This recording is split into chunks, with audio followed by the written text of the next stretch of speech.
Hello, नमस्कार दोस्तों। स्वागत है आपका मेरे इस छोटे से व्लॉग चैनल में। और यूँ तो कहते हैं कि किसी एक के बगैर कोई मर नहीं जाता या घर खाली नहीं हो जाता, लेकिन मैं आज जिस जगह की बात कर रहा हूँ वो सिर्फ एक लड़की के कारण पूरी रातों रात वीरान हो गया था, पूरा का पूरा। जी हाँ, मैं बात कर रहा हूँ जैसलमेर ज़िले के एक छोटे से गांव की, जिसका नाम है कुलदरा। तो आइए जानते हैं इसके बारे में, क्या है इसका रहस्य।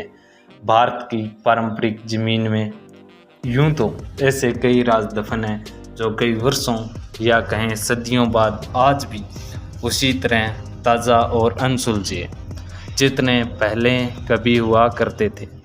ये रहस्य कुछ ऐसे हैं जिन्हें इतना सुलझाने की कोशिश होती है और ये उतना ही उलझते जाते हैं, जितना सुलझाओ उतना ही उलझते हैं। ऐसा ही एक राजस्थान के जैसलमेर जिले के कुलदरा गांव में दफन है। यह गांव पिछले 170 सालों से वीरान पड़ा है, यूं कहें 200 सालों से वीरान पड़ा है। एक ऐसा गांव जो रात ही रात में वीरान हो गया और सदियों से लोग आज तक नहीं समझ पाए कि आखिर इस गांव की वीरान होने के क्या राज था। कुलदरा गांव के वीरान होने को लेकर एक अजीबोगरीब ही कहानी है। दरअसल कुलदरा कहानी शुरू थी आज से करीब 200 वर्ष पहले, जब कुलदरा खंडर नहीं बल्कि आसपास के 84 गांव पालीवाल ब्राह्मणों से आबाद हुआ करते थे। लेकिन फिर जैसे कुलदरा को किसी की बुरी नज़र लगी और वो शख्स था रियासत का दीवान सालम सिंह। अब सालम सिंह जब 11 वर्ष का था तो उसके पिता की किसी ने धोखे से हत्या कर दी और उसके मन में एक भावना थी जिसे कहते हैं बदले की भावना। वो बदले की भावना को लेकर जैसलमेर के राजा के सामने यानी उसके किले से कुछ ही दूरी पर अपना महल बनाया, उस महल से भी ऊंचा। ये बात राजा को रास नहीं आई और उसने दीवान सिंह यानी सालम सिंह जो दीवान था उससे बहस भी की, लेकिन अयास दीवान सालम सिंह था। सालम सिंह जिसकी गंदी नज़र गांव कुलदरा गांव की एक खूबसूरत लड़की पर पड़ गई। दीवान उस लड़की के पीछे इस कदर पागल था कि बस किसी तरह से उसे पा लेना चाहता था। प्रेम में पागल हो गया वो इतना पागल हो गया प्रेम में कि क्या बताएं भैया। प्यार हो गया उसको पहली नज़र का। तो उसने इसके लिए ब्राह्मणों पर दबाव बनाना शुरू कर दिया। हद तो तब हो गई कि जब सत्ता के मद में यानी सत्ता के घमंड में चूर होकर उस दीवान ने लड़की के घर संदेश भिजवाया कि यदि अगले पूर्णमासी तक उसे लड़की नहीं मिली तो वह गांव पर हमला करके लड़की को उठा ले जाएगा। अब भैया उनकी बहन बेटी थी तो वो ऐसे कैसे किसी कुंवारी लड़की को भेज सकते हैं। वो तो उनकी आत्मसम्मान की बात हो गई, इज्जत की बात हो गई। तो दीवान और गांव वालों की ये लड़ाई अब एक कुंवारी लड़की के सम्मान की भी थी और गांव के आत्मसम्मान की भी थी।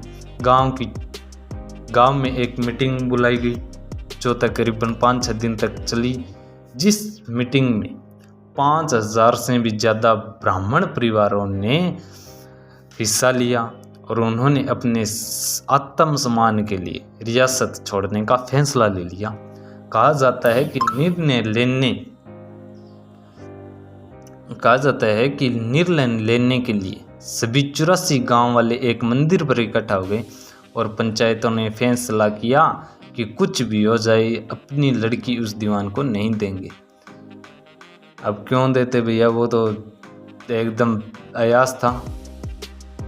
अगली शाम कुलदरा कुछ यूं वीरान हुआ कि आज परिंदे भी उस गांव की सरहदों में दाखिल नहीं हो सकते। कहते हैं गांव छोड़ते वक्त उन ब्राह्मणों ने इस जगह को श्राप दिया था।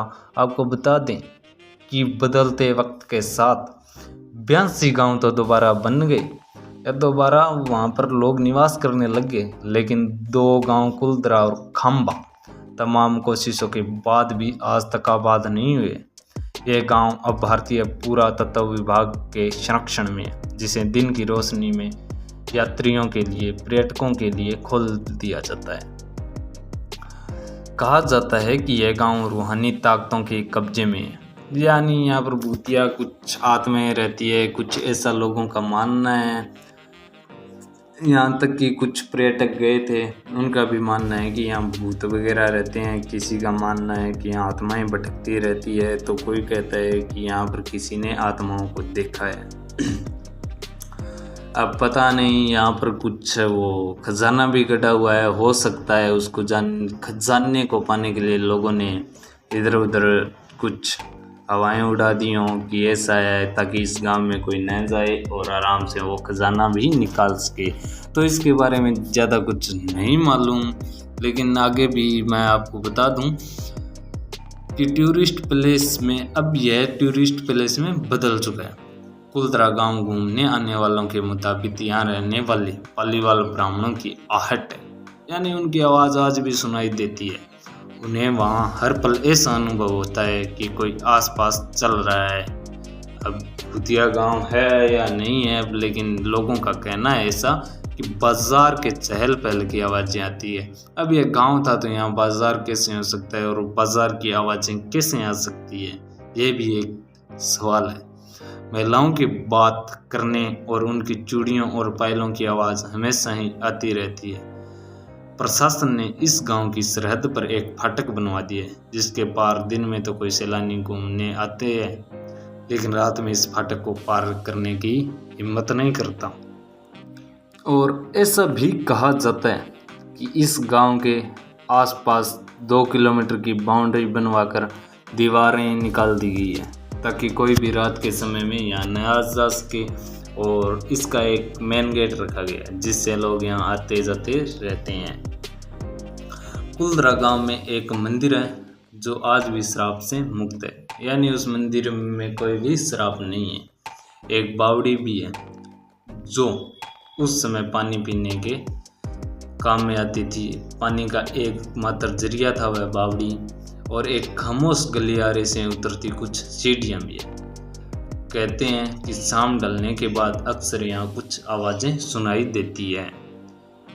लोग मानते हैं कि वो आवाज़ 18वीं सदी का वो दर्द है जिनसे पालीवाल ब्राह्मण गुजरे थे। गांव के कुछ मकान हैं जहाँ रहस्यमयी परछाइयाँ अक्सर नज़र आती रहती है, नज़रों के सामने से गुजरती रहती है। दिन की रोशनी में सब कुछ इतिहास की किसी न किसी कहानी को दर्शाता है। लेकिन शाम ढलते ही कुलधरा के दरवाजे बंद हो जाते हैं और दिखाई देती है रूहानी ताकतों का एक रहस्यमय संसार। वो ताकतें, वो जो अदृश्य शक्तियाँ कह सकते हैं, उनका एक संसार। लोग कहते हैं कि रात के वक्त यहाँ जो भी आया वो हादसे का शिकार हो गया। रात में यहाँ ठहरना उचित नहीं है, तो आप यदि घूमने जाएं तो रात के वक्त ठहरना नहीं है आपको। आप बाहर कहीं रूम वगैरह लेकर जैसलमेर जाकर ठहर सकते हैं यहाँ पर। और ये एक बात और, यहाँ पर आने जाने के लिए वैसे कोई साधन नहीं मिलेगा आपको। यदि आपको किसी वाहन को अपना पर्सनल लेके जाएं तो जा सकते हैं। तो इसके बाद मई 2013 में दिल्ली से भूत प्रेत व आत्माओं पर रिसर्च करने वाली पैरानॉर्मल सोसाइटी की टीम ने कुलधरा गांव में रात बिताई। टीम ने माना कि यहाँ कुछ न कुछ असामान्य जरूर है। शाम के वक्त उनका ड्रोन कैमरा आसमान से गांव की तस्वीरें ले रहा था, लेकिन उस बावड़ी के ऊपर आते ही वो कैमरा हवा में गोते लगाता हुआ जमीन पर आ गिरा, जैसे कोई था जिसे वो कैमरा मंजूर न हो। यह सच है कि कुलधरा से हजारों परिवारों का पलायन हुआ, और ये भी सच है कि कुलधरा में आज भी राजस्थानी संस्कृति की झलक मिलती है। यानी यहाँ पर राजस्थानी जो प्राचीन संस्कृति थी उसकी झलक आपको देखने को मिल जाएगी। कुछ तो मकान हूबहू जैसे पहले थे, वैसे के वैसे आज है, ये मकान है, ये आज भी वैसा ही है जैसा पहले था।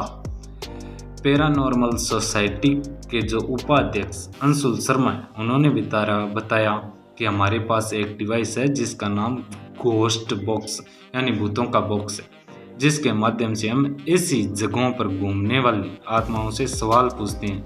कुलधरा में भी ऐसा ही किया, जहाँ कुछ आवाज़ें आई तो कहीं असामान्य रूप से आत्माओं ने अपने नाम भी बताए। अब नाम बताए या नहीं बताए ये पता नहीं, लेकिन ऐसा माना है कि उन्होंने अपना नाम बताया। 4 मई 2013 शनिवार की रात्रि में जो टीम कुलधरा गई थी, उनकी गाड़ियों पर बच्चों के हाथों के निशान मिले। टीम के सदस्य जब कुलधरा गांव में घूमकर वापस लौटे तो उनकी गाड़ियों के कांच पर बच्चों के पंजे के निशान भी दिखाई दिए। जैसे कि कुलधरा में गई टीम के सदस्यों ने मीडिया को बताया ये बात। लेकिन ये भी सच है कि कुलधरा में भूत और आत्माओं की कहानियाँ सिर्फ एक वहम है और वहम के सिवा कुछ भी नहीं। इतिहासकारों के मुताबिक पालीवाल ब्राह्मणों ने अपनी संपत्ति, जिसमें भारी मात्रा में सोना और चांदी, हीरे जवाहरात थे, उसे जमीन के अंदर दबा रखा था। यही वजह है कि जो कोई भी यहाँ आता है वह जगह जगह खुदाई करने लग जाता है, इस उम्मीद से कि शायद वह सोना उनके हाथ लग जाए। यह गांव आज भी जगह जगह से खुदा हुआ मिलता है। अब उस सोने के चक्कर में ये भी तो हो सकता है ना कि उन्होंने कुछ ऐसा फैलाया हो कि यह भूतिया है, ऐसे हैं वैसे हैं।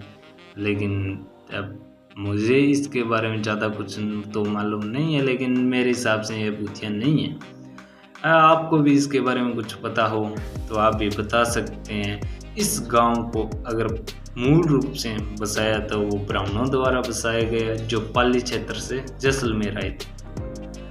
और कुछ पुस्तकों और साहित्यों से पता चला कि पाली का एक ब्राह्मण जिसका नाम कदान था, वो सबसे पहले इस जगह पर आए और अपना घर बनाया और साथ में एक तालाब भी खोदा, जिसका नाम उन्होंने उद्धन सर रखा था। ये वही तालाब है जिसको बावड़ी कहा जाता है, यानी जिसके ऊपर से वो दिल्ली की जो टीम आई थी उसने ड्रोन कैमरा उड़ाया और वो कैमरा गोते खाते हुए नीचे गिरा। क्या है इसके बारे में कहानी? क्या कुलधरा में सच में कोई भूत या प्रेत या आत्मा है? इसके बारे में नहीं पता, हो सकता है हो, लेकिन जहाँ तक है वहाँ तक मेरे ख्याल से भूतिया तो नहीं है, कुछ हो भी सकता है। वैसे इस गांव को उन ब्राह्मणों का श्राप दिया गया कि हमारे बाद इस गांव में कोई भी निवास नहीं कर सकता, और यदि कोई कोशिश करता भी है निवास करने की तो वह, यदि कोई निवास करने की कोशिश भी करता है तो उसके साथ अनहोनी होगी या अनहोनी घटनाएं होगी जिसकी वह कल्पना भी नहीं कर सकता। धन्यवाद।